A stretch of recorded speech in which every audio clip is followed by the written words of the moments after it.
Andrea said she was coming. She was just running a little bit late.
I was a little, yeah, a little bit.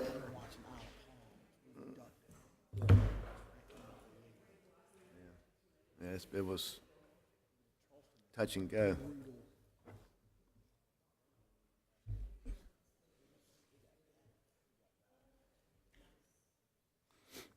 Brian, you ready?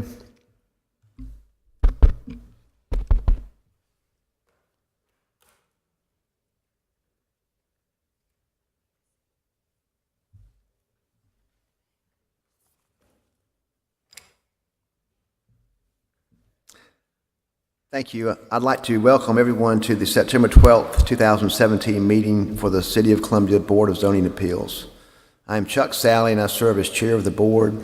This time, I'd like to introduce you to the other members of the board. Here to my far left is Reggie McKnight, and to my immediate left is Calhoun McMeekin, and to my immediate right is Gene Dinkins. At this time, I'd also like to introduce the members of staff that will be assisting the board during the meeting. Brian Cook, the zoning administrator, and Rachel Bailey, Deputy Zoning Administrator. Also, Andrea Wolf, our Land Use Board Coordinator, will be assisting. The board is charged with hearing applications for special exceptions, variances, and administrative appeals. All testimony is recorded for the record, and anyone wishing to speak will need to be sworn and must come up to the podium and speak. No testimony can be taken from the floor. When you come up to the podium, state your name and please speak clearly into the microphone because the meeting is being recorded. For those of you who plan to speak, you must be sworn. So if you're here as an applicant or here to speak on any case, please stand at this time and raise your right hand. Do you affirm or attest that the testimony you will give today is the truth and nothing but the truth? Thank you. At this time, I'd like to make a motion that the board go into executive session for receipt of legal advice related to matters covered by attorney-client privilege pursuant to Section 34-70A-2 regarding 1237 Washington Street. We have a motion and a second. All in favor say aye. Aye. All opposed? Motion carries.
Great.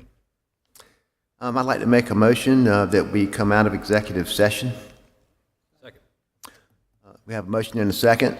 All in favor say aye. Aye. All opposed? Motion carries. For the record, I'd like to state that no action was taken during executive session.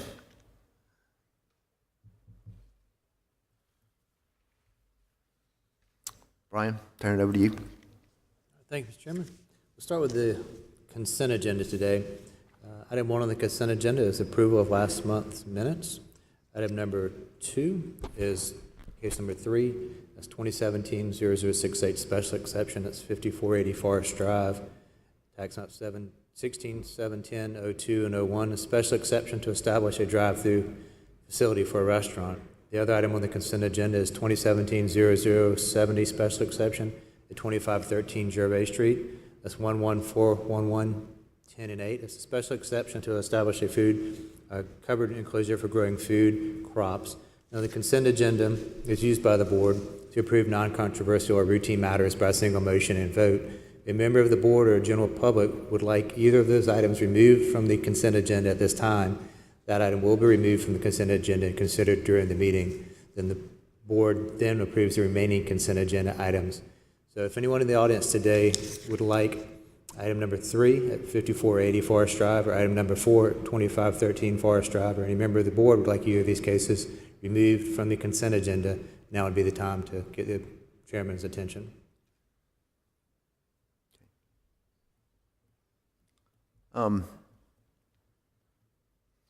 Just to make sure everybody's clear, if you're here to speak about 5480 Forest Drive or 2513 Gervais Street, we're getting ready to vote on that, those two items right now without further comment, unless somebody raises their hands and says they'd like to take this off of the consent agenda.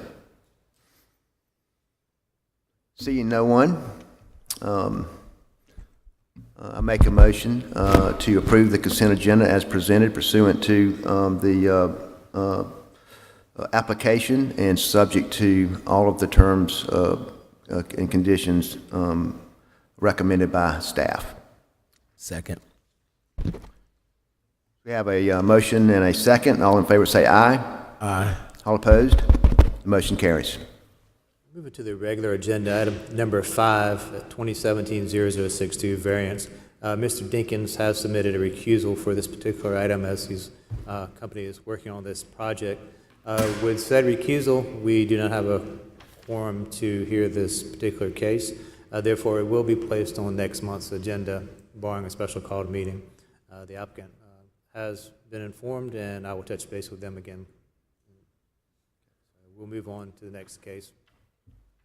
Number 6, 2017-0065 special exception at 2322 Notch Road. It's a special exception to establish an automobile services facility. There are existing buildings on this property, 2 buildings, approximately 8,400 square feet and approximately 3,936 square feet upon an approximately 33,066 square foot lot. The use will generally focus on tire sales and installation. Both buildings have been abandoned for some period of time, and the applicant would like to move their business into that location. And they're here and can answer any questions regarding this special exception at 2332 Notch Road.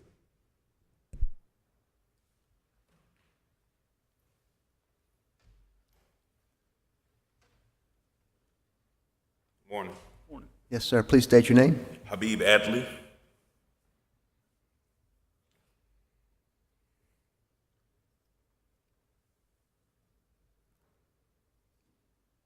So are you familiar with the application that you filled out? Do you have that available to you? I have it here.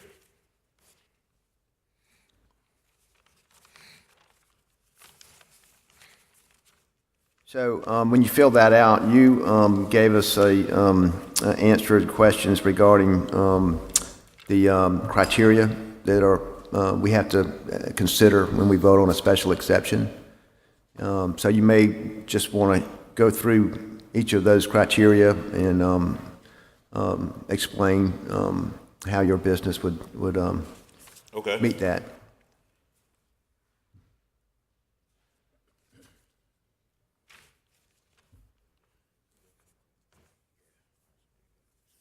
state your name. Morning. Would you like me to read the first, just so it makes it easier for you to go into it? Yes, sir, please. Yes, So it's describing what ways the proposed special exception will not have a substantial adverse impact on vehicular traffic or vehicular and pedestrian safety, and how adequate provisions are made in the proposed exception for parking and for loading and unloading. Okay, basically, the building is located near a natural crossway, so we wouldn't have any problems as far as traffic's concerned. We do have adequate parking in the area. And as far as truck drop-offs are concerned, we don't get any large 53 or 26-foot trucks. We basically get our tires delivered every day, so we don't have, What kind of truck, how do you get your tires? usually on the back of pickup trucks 3-4 times a day, pretty much every day. So we don't have large shipments coming in. And that's pretty much it as far as the traffic's concerned. We don't have a huge impact as far as traffic. Do you have customers that wait? Yes, sir, we do. We have 2 entrances from this place where the customers can come in and park. And designated customer parking? Yes, Yes. sir, For we the do. lot. Yes, sir.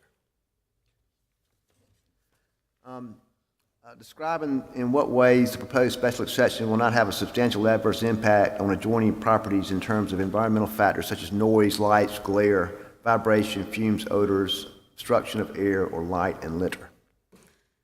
Basically, in that list, the only thing that I see that would have anything to do with us would be noise, and that would be our air compressors and air guns, which that work will be done in the second building inside, so we don't foresee any large amount of noise. Air conditioner will be inside, the air compressor will be inside the building?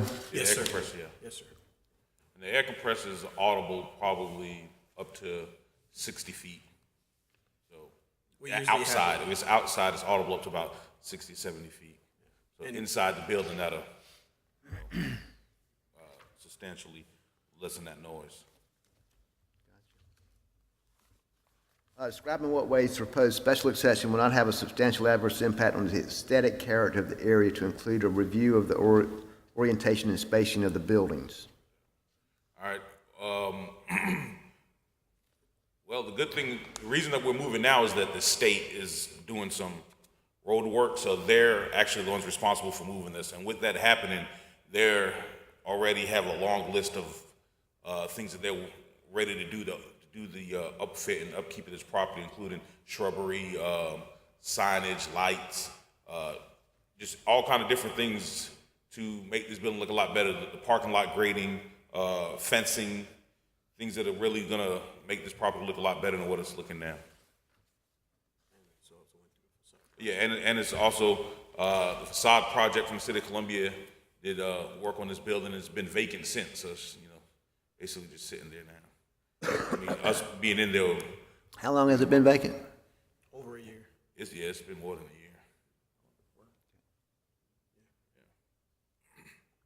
Describe the ways in which the proposed special exception will not have an adverse impact on public safety or create nuisance conditions detrimental to the public interest or conditions likely to result in increased law enforcement response. Yeah, I think having a business actually present there will cut down on a lot of the people who are just sitting there, hanging out, not doing anything, using the place for shade. If you go down there, sometimes there's people just hanging out there because it's a shaded area. So having an actual business operating there will cut out a lot of that loitering and people just standing around. And the cameras that we're gonna have installed, all of that will definitely help out with, the. So you plan on having security cameras installed? Yes. Throughout site, and did you say you were going to fence the site? Yes, part of it is gonna be fenced. Yes. Explain how the establishment of the proposed special exception does not create concentration or proliferation of the same or similar type of special exception uses, which concentration may be detrimental to the redevelopment of the area in which the special exception use is proposed to be developed. As far as shops that sell new and used tires, there aren't any other shops in this area that concentrate specifically on new and used tires. You have body shops, you have paint shops, you have window tint shops, radio shops, that are all under car category, but specifically for new and used tires. There aren't any in this area. There's some that have used but don't have new. So we would be the only one that's concentrating on that in this area. Explain how the proposed special exception is consistent with the character and intent of the underlying district as indicated in the zoning district description with any applicable zoning overlay, district goals, and requirements.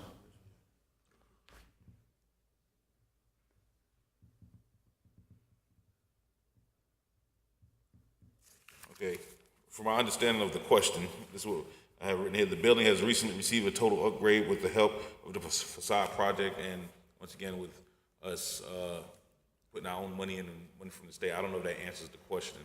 That's to my understanding of the question. What's this zoning, Brian? C3, general commercial? C3 general commercial. So that's consistent with the use of service, automotive service type uses, correct? Correct, with a special exception. You mentioned in your application about a facade. Yeah, the city of Renovation. Columbia had already done work on these buildings through the facade project, What was done? painting, and I think they did some glass work, windows. glass I know the painting was done both the front building and the front and side of the rear building were painted.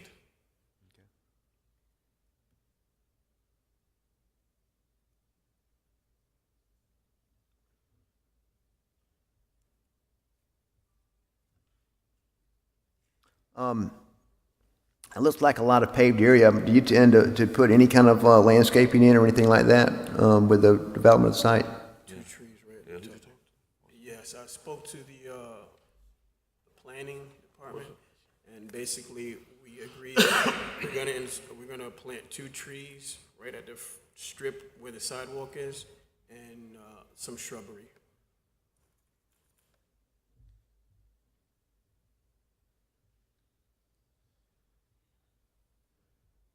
Also, I think I need to mention, I don't know if it's been submitted or not, but I was told by the planning that we need to get a variance for a fence at the back of the property, which is next to some residents. And we need to put a fence there to block that area off, to have somewhat of a buffer between the business and the residents. Is that part of this? No, it is not. There are certain criteria in your case packet, should the board be inclined to approve the request. One of those would be that they are substantial conformance with the landscaping. So after they will meet with the landscaping person again, which they've done, so they may be back before the board for a buffer variance at some point. That's not part of your request today. Gotcha. Okay. Is there anything else? No? Is there anyone else here to speak in favor or against this application? I see no one. Is there any other questions from the board? Have you had any correspondence, either good or bad, with the residents behind the property? We have not. We haven't spoken to any of the residents. We've just, we've had correspondences with other businesses in the area, from us being there, checking out the site with them, asking what's going on or whatnot. And tell them we're looking to open the business here, but as far as residents, we haven't spoken to any residents. I may be wrong but that's not part of St. Lawrence Place. That's just individual houses, correct? Yes, It was individual St. homes. Lawrence Place is a little bit further down. that's right. Yeah. It's just one home there. Did you receive a favorable response from the neighboring businesses? Yes.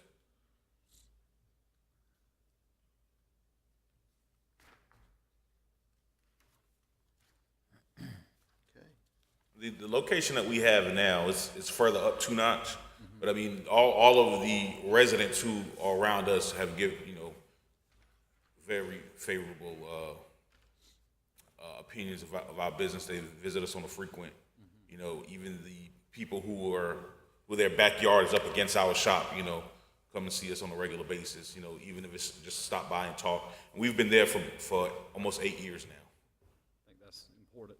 When you buffer a residential area. They're feeling kind of sad that we're leaving, you know, but that's on DOT, you know, they're making us go, so.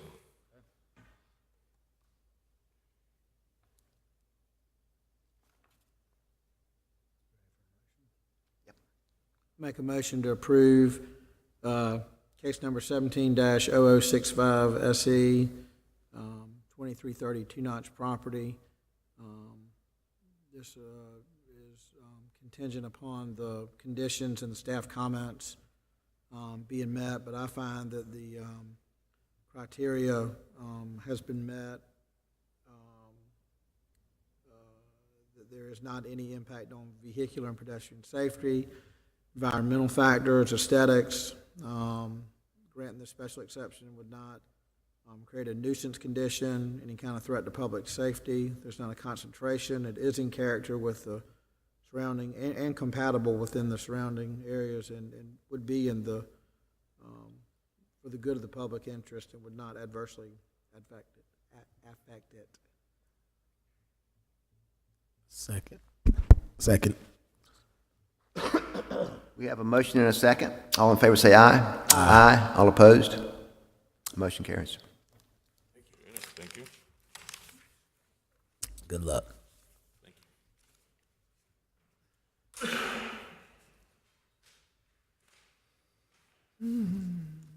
Next item is number 7 on your agenda. That's 2017-0066 variance.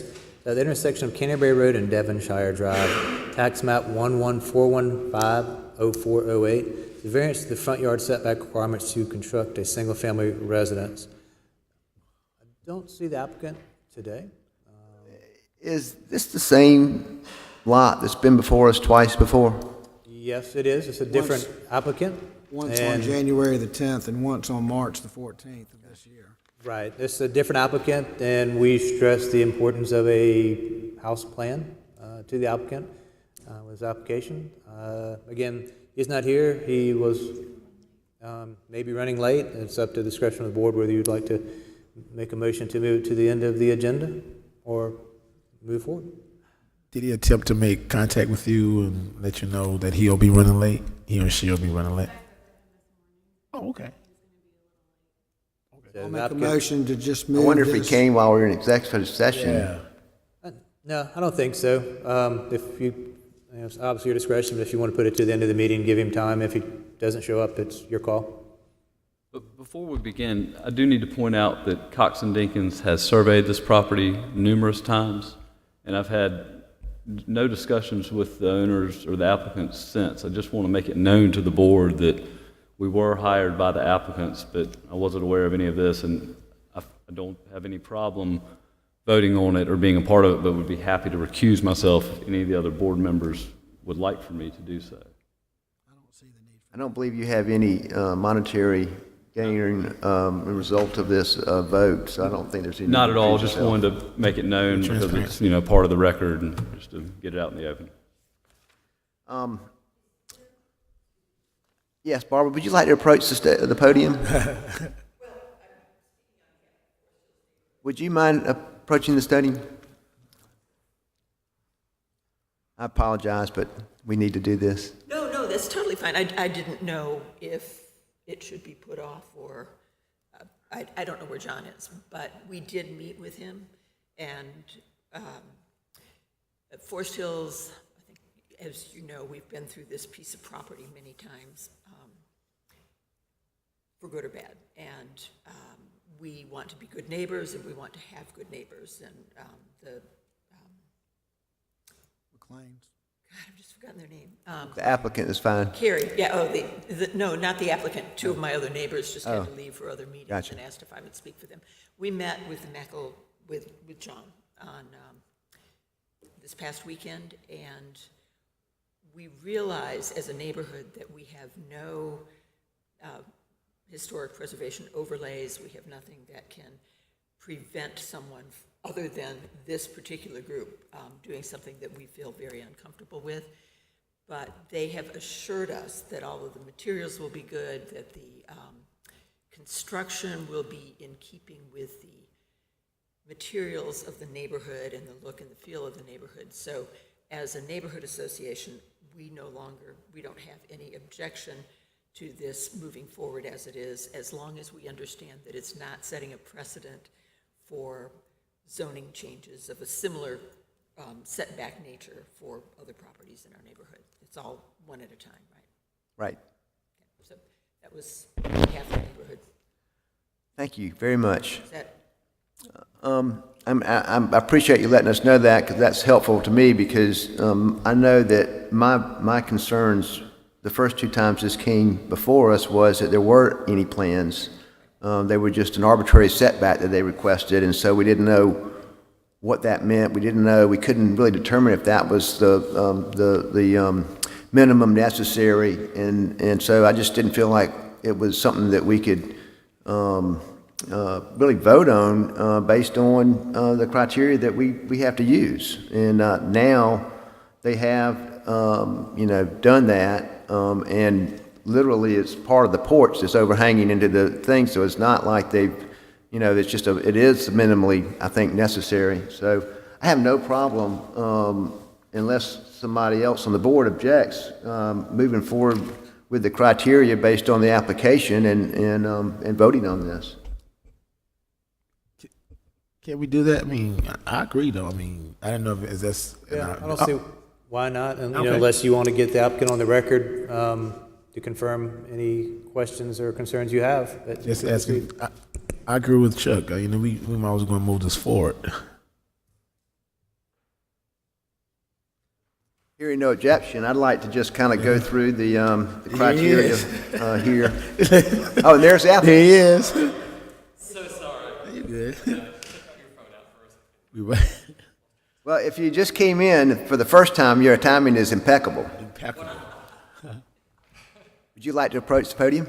I would remind you, I haven't been sworn in, so I need to do that. So, we were just saying this is the third time this property has come before this board, and the first two times we had nothing to go on that would really allow us, I think, to vote on it. It looks like you've done your homework and can do this. So if you don't mind, state your name, please, and if you can go through the criteria in your application with us. Excuse me, Mr. Chairman, the applicant wasn't sworn when he. I didn't be sworn in. I wasn't, I just walked in. Oh, yep. Would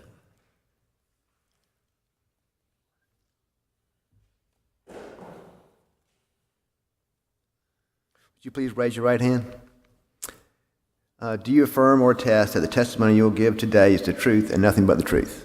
I do. Thank you.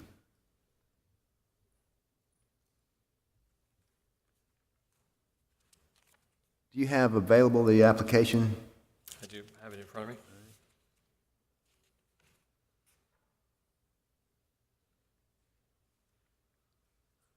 So if you don't mind, let's just go through the criteria for this special exception.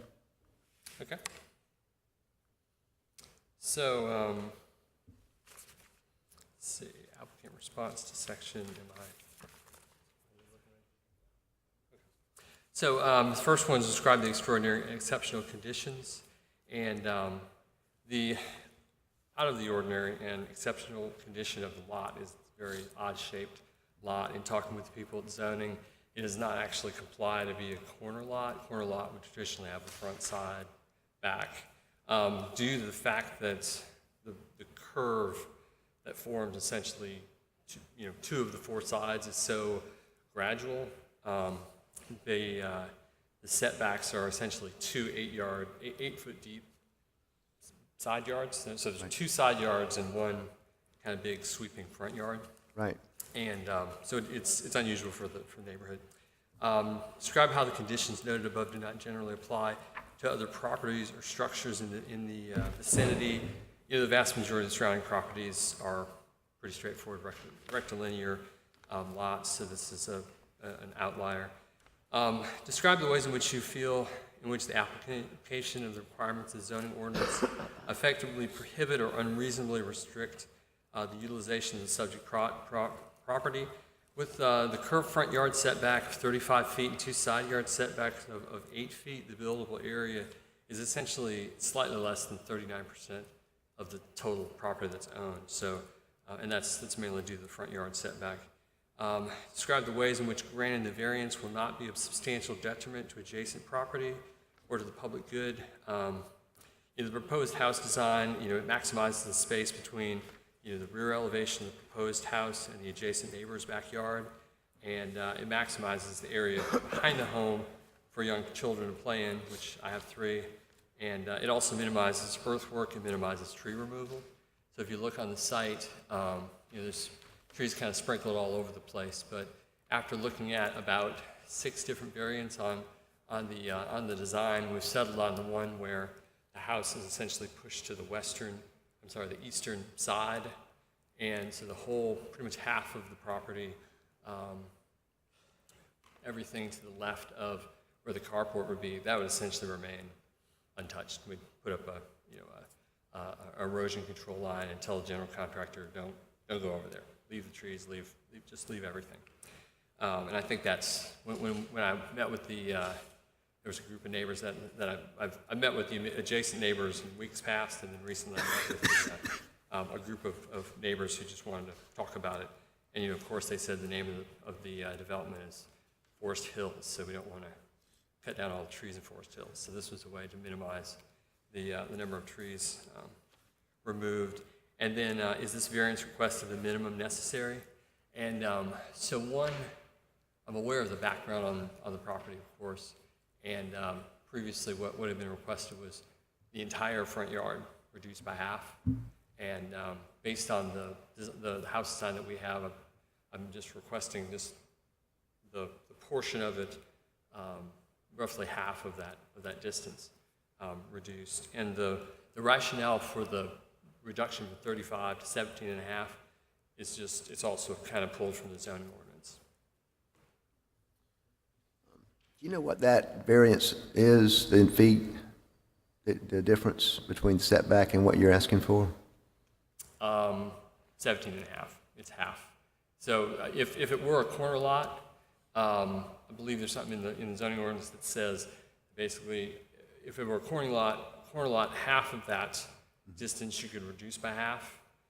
I don't comply with, there's a detail, I don't have a little laser pointer, but there's a note in the zoning ordinance that says if the angle of those two lines that come together, if they're less than 135 degrees, it counts as a corner lot, and mine's more than that, so it doesn't literally. If it were, so the request is 50%, but that's based on it not being a corner lot. If it was a corner lot, what that would.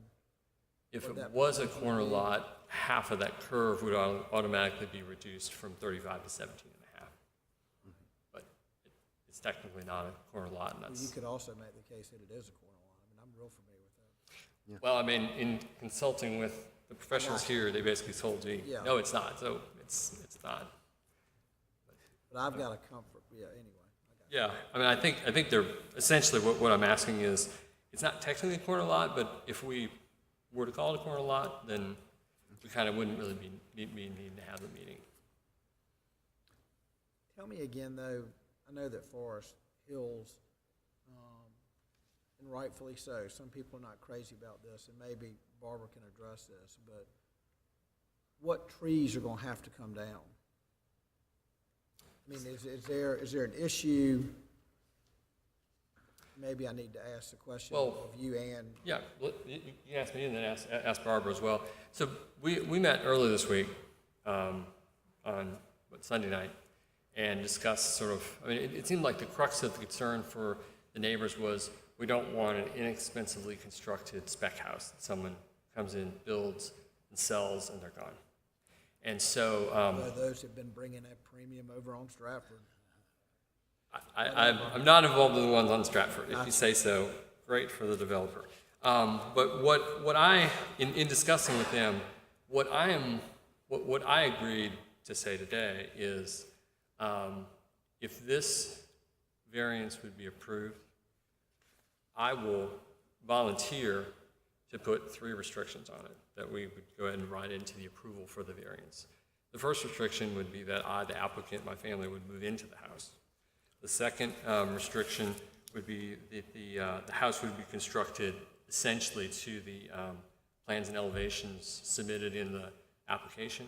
And the third would be that under no circumstances would any vinyl siding or synthetic stucco ephes be put on the exterior of the house. And I've got these typed out if you guys want to just write them in. I'm willing to offer those because for me that's really no change of plan. And my understanding after the group of the neighbors met was that with those three conditions were put into the approval, then everyone. What was in the first room- condition? The first one was that the applicant, me and my family, would move into the house. Oh, building it for yourself. this- It's not a we're not- spec, it's not a spec house. It's not a spec house, no. This is not a bait and switch. This is we bought the house for our family. We've done a house design for our family. We're going to move into the house, and we're going to go from being a landowner to a homeowner. Can I ask a quick question of Barbara? So, and I know you're just speaking for yourself and I guess but there's no concern about trees. We discussed trees at some length, and in fact, I believe the question was posed, you don't have any intention of clear-cutting this lot before you start construction because trees are a big part of Forest Hills. And I believe that it would be appropriate to say that John assured us that that would not happen, that And I'm not suggesting that we add that as a restriction. I just was more curious just to kind of have on the record. So to just, Right. again, knowing that that's a hot button issue in that neighborhood, just, anyway, you answered the question. The question is are trees an issue? And the answer is no. they're not. Okay, thank you. You're correct. They're not. I mean, Thank I think we're all trying to pull the wagon in the same direction. I'm trying to not cut down any more trees because I don't want to lose their shade. I don't want to upset the neighbors. I don't want to pay to have that many more trees cut down. But obviously, where there's a house, we're gonna cut down. Right, trees. we have to. Yeah, we gotta. Okay, you And I answered the appreciate question. you posing that question. And you said vinyl siding, or what else was the other? Synthetic stucco. Sorry, that was said in the middle of the cough. I didn't hear it. Who's So asking vinyl that? siding and synthetic stucco, which is ephes.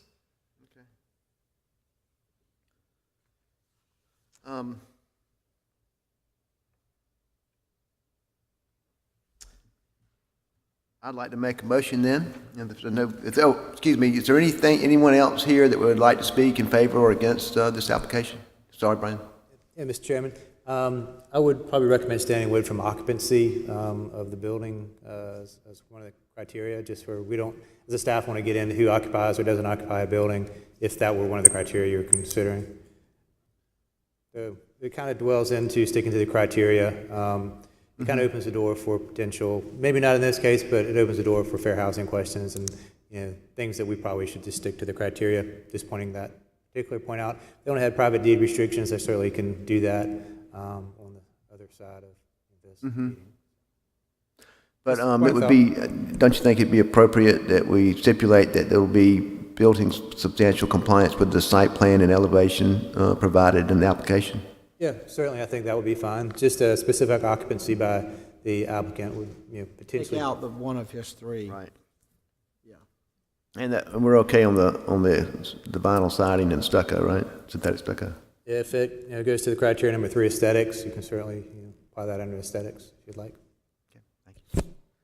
So I'd like to make a motion to approve this application based on the applicant's testimony and his written application, subject to the comments of staff, and with two stipulations that the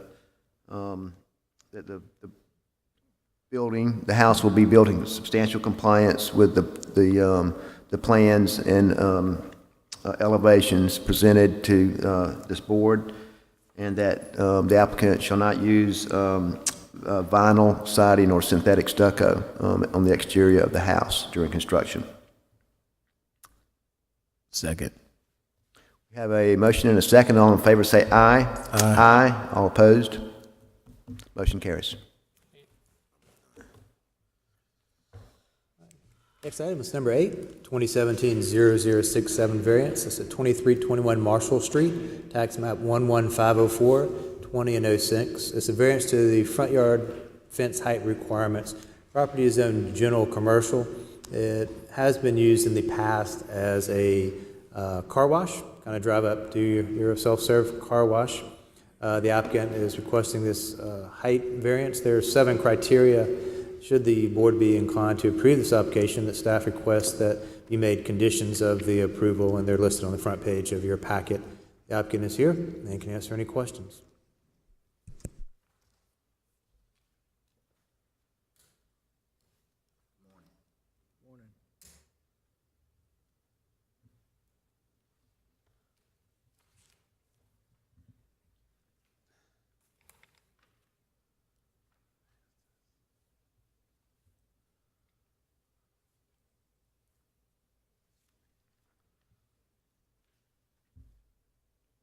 Morning, could you please state your name?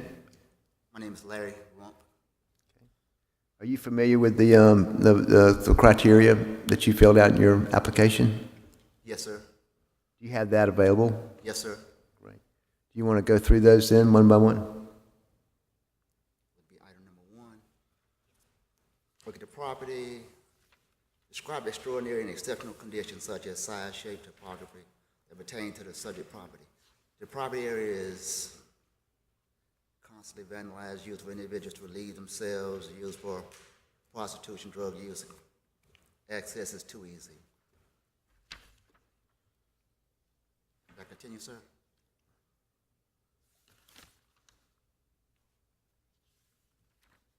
Yeah, just give me 1 second. I was just,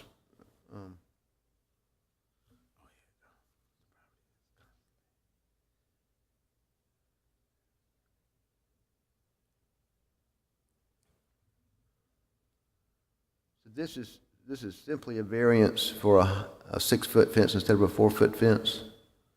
Am I right? Yes, that's correct. If I understand correctly, it's the 6 foot on the front versus 4 foot on the front. The rest of them already able to do the 6 foot. So in essence, a portion of the property the applicant would like to fence off.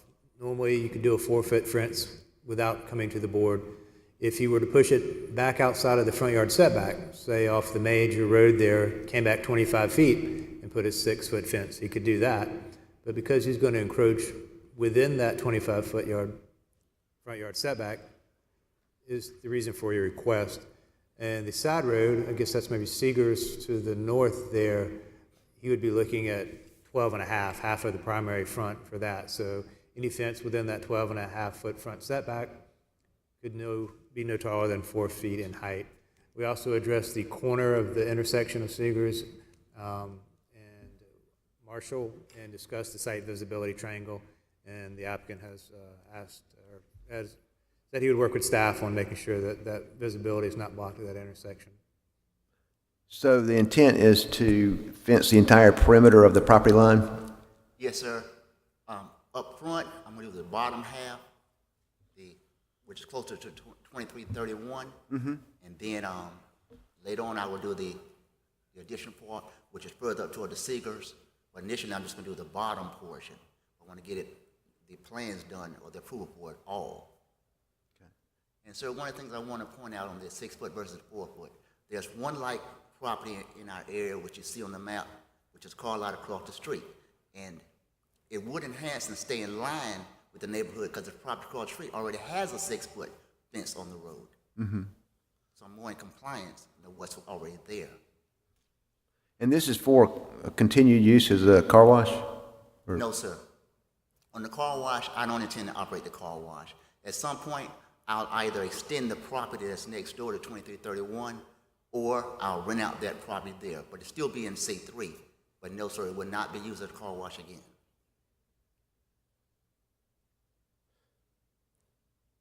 So you're essentially just wanting to fence it in just to try to keep it from being vandalized and... Yes, sir. Okay. Right now, everybody, they dump all their trash on it. I constantly find cracked pipes and everything inside of the bays. people commonly drive inside of the base to smoke or do their prostitution, whatever it is. And if I can block them out, like I said, the 4-foot will allow me to keep some people out. But if I had anything inside the fence, it's very easy to step over a 4-foot fence, especially when you want radios. I commonly find my cars on the ground because it's stolen all the tires off of them, or the doors unlocked where they went inside and stole the radios, batteries. I've even had the exhaust system stolen off the cars. So I want to do anything I can, the extra 2 feet.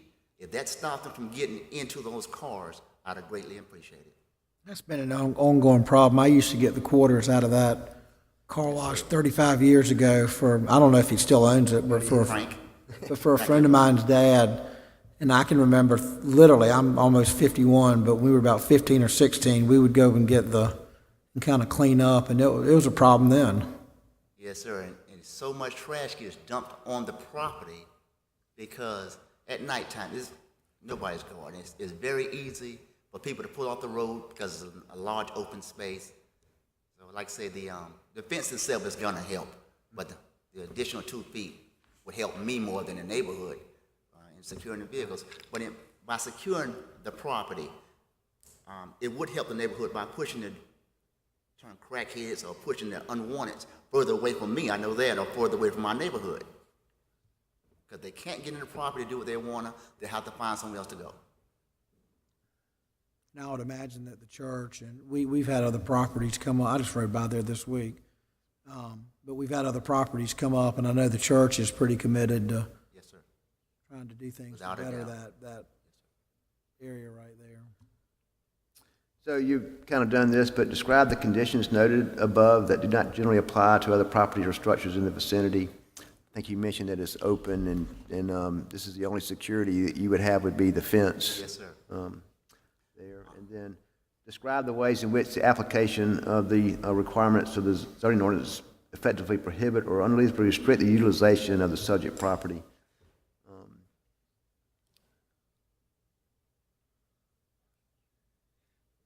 Too restrictive in that 4 foot versus 6 foot wouldn't stop individuals from crossing fence to break into vehicles, use drugs in bays, vandalize, etc.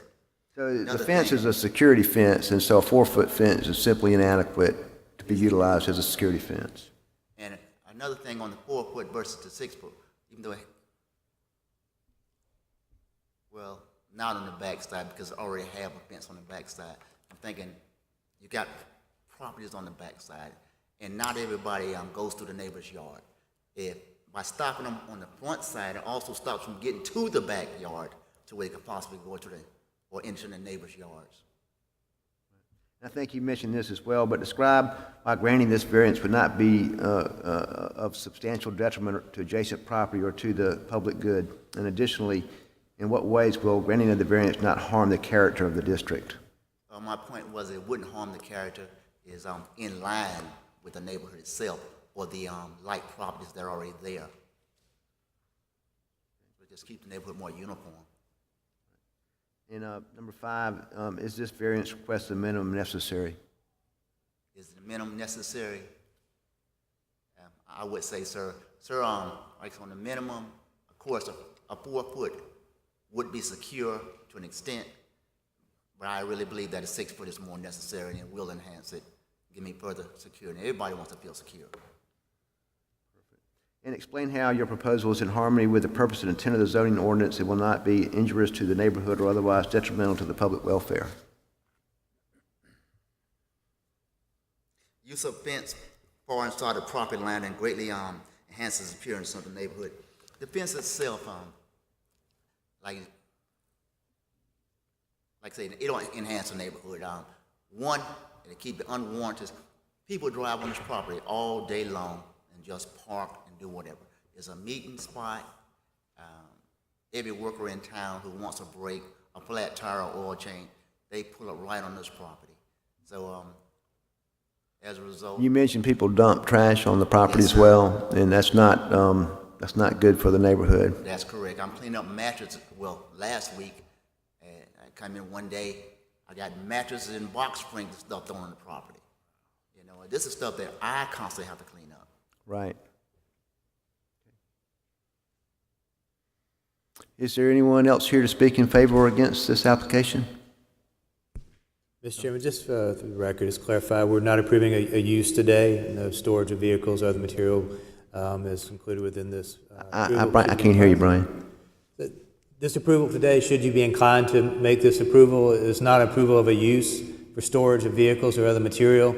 Should there be a use ultimately declared, the applicant would have to come in and meet landscaping and other requirements. So ultimately, it's just a fencing a vacant lot or a lot with a car wash on it. That's what you're approving, should you be inclined to do so. Right, we're not approving any change of use or special exception for the use of the property. Correct. Is that noted in staff notes? It is. It's one of the 7 criteria that were listed. Should you be inclined to grant this variance?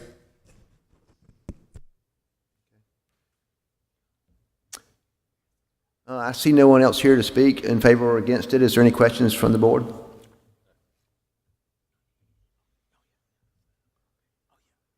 In that case, I would make a motion to approve this variance request, subject to staff's comments contained in the application. I think that's enough.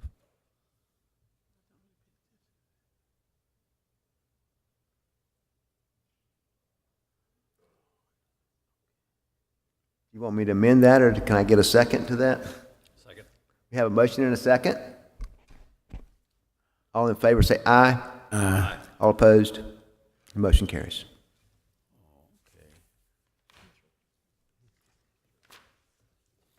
Next item is item number 9, 2017-0069 variance, 2314 Pinehurst, also 3005 and 3007 Schoolhouse Road.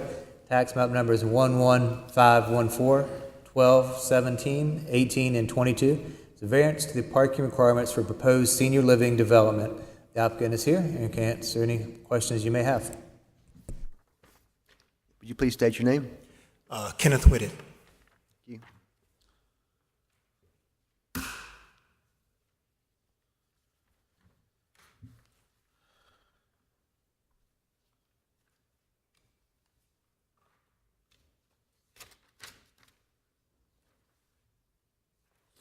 So, are you familiar with the criteria Yes. for this request? Could you, do you have that available to you there? I do. Would you like to go through those for us? Sure. Describe the extraordinary and exceptional conditions such as size, shape, topography that pertain to the subject property. The shape of the site makes it difficult to meet the parking requirement. Approximately 20% of it is very thin and narrow. And then we have a water easement that runs through, a drainage easement that runs through the center of the site.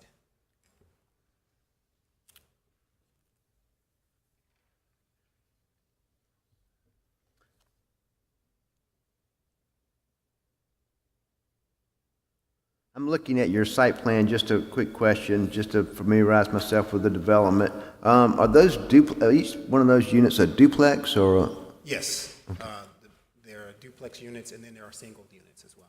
Gotcha. So you got smaller ones I see are probably the single units like A7 through A10 or something like that. Yeah. And then are there any other larger than duplex, or some of them triplex?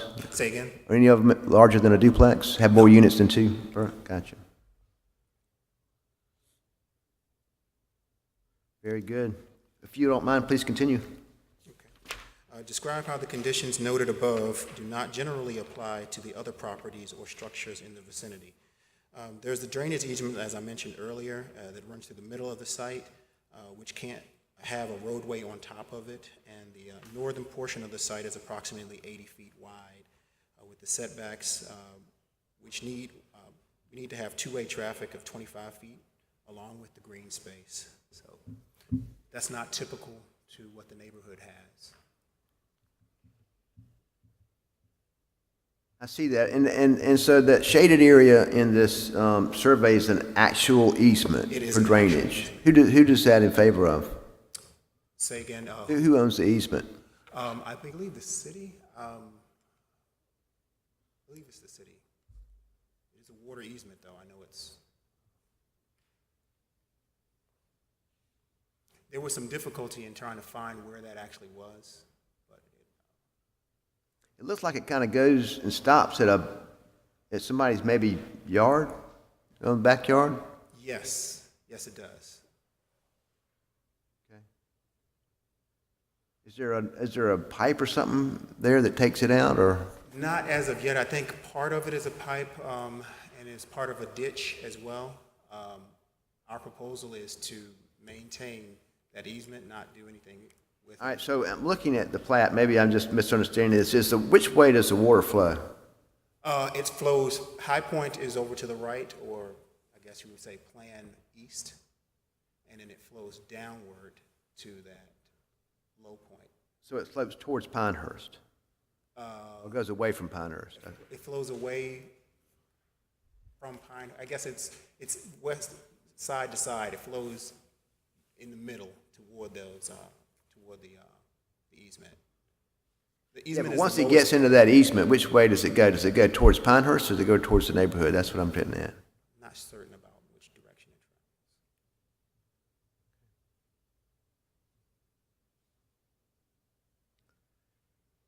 I think you're on number 3.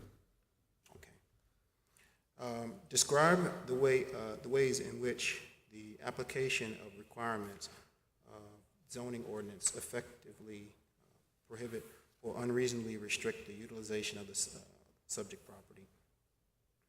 This is a retirement community that we're planning on developing, and the neighborhood has complained about the number of spaces that we had on the site and that we submitted earlier. We increased the green space as well as minimized the heat island effect and reduced the amount of pavement that was necessary.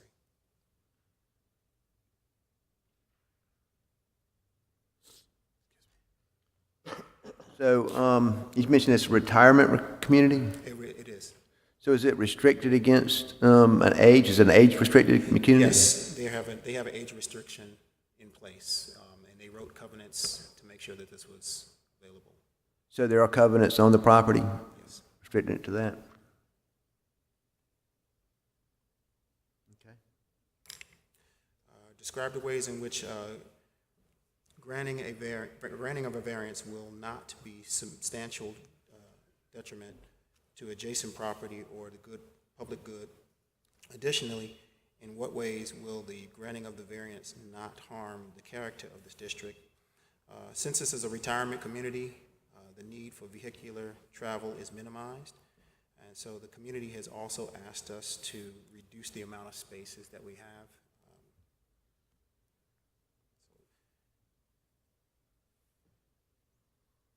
So I see that you've got that they have covenants being drawn up to establish requirements for a number of non-community members allowed to visit, as well as the length of time they can stay. Correct. So I've never heard of that. Is that something you've got, you familiar with, or is that something y'all do, or y'all kind of going by the seat of your pants on that one? They asked for specific things that they wanted to be involved in. The neighborhood? The neighborhood, correct. Gotcha. And so TN Development is the company that's providing this information to us. So they struck an agreement with TN Development to come up with these covenants. And that was part of the agreement. The original zoning was not as such that we could do this project, and in agreement with that, they made some concessions that said, well, we'll give you the zoning to be changed if you include these covenants. So, but they're not part of this application, and y'all haven't completed them yet? Actually, they are complete, but they're not a part of this application. Okay.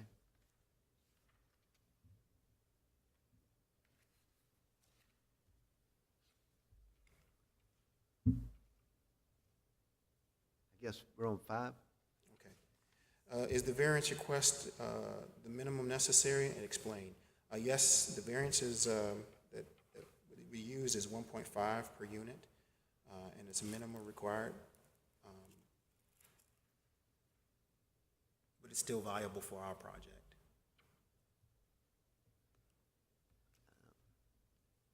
Looks like you have some topo issues to deal with, too. Yes, it's approximately 30 feet in topo.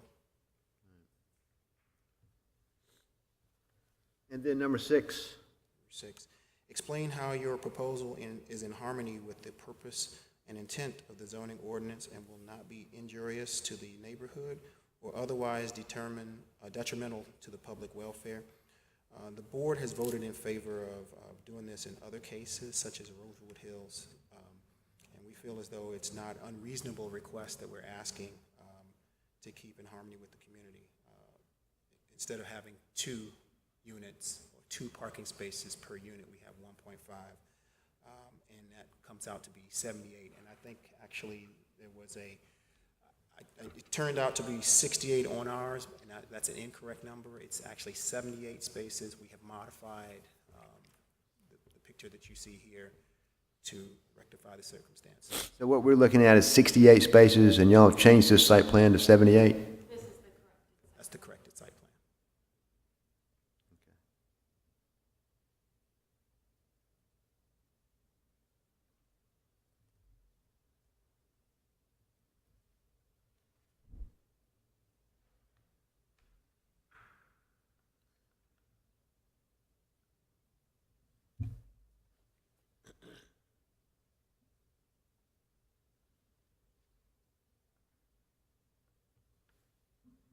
Is there anyone else here to speak in favor or against the application? Don't think we have anybody. Your last man standing. Is there any question from the board?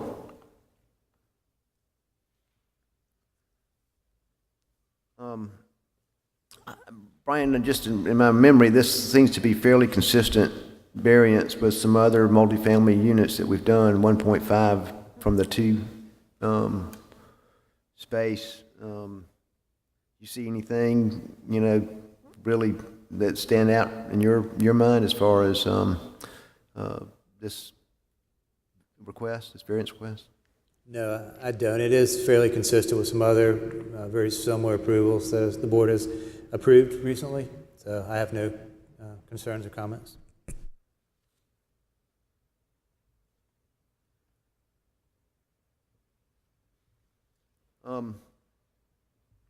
I'd like to make a motion that we approve this variance request based on the totality of the applicant's written response, including the agreement for covenants and restrictions on the property, as described in the application and by his testimony,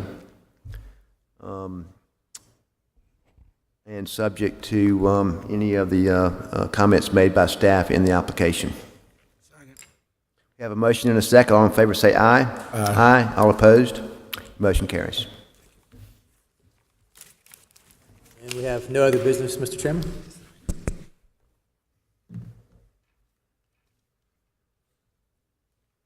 We need just adjourn is all we have to do now? Yep.